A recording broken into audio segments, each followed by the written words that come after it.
Mahirap po. Iisipin mo saan ka kukuha ng pambili ng gamot, ang malang gamot ng high blood. Hindi pa naman ako umiinom ng hindi branded.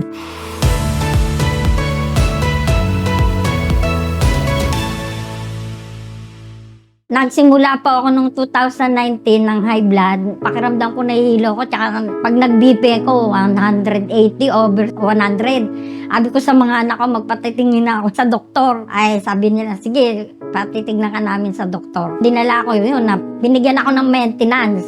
Ayun, yun ang araw-araw kong ginagawa, maintenance ko. Mahirap po. Iisipin mo saan ka kukuha ng pambili ng gamot, ang malang gamot ng high blood.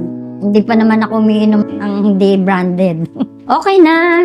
Awa ng Panginoon dahil dito. Pag uminom ako na, masarap ang tulog ko, wala na. Kinabukasan, ready na naman ako mag-serve. Eto lang, iinumin. Thank you dito. Malaking pinagbago talaga sa akin nung uminom ako nito. Mahaba na akong matulog ngayon.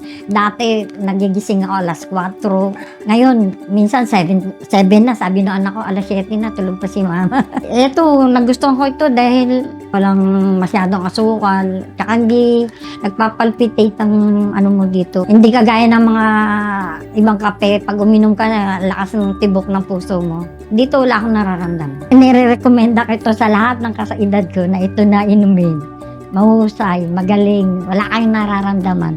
Yung kasama ko nga sabi niya, saan mo binibili? Sabi ko sa Facebook.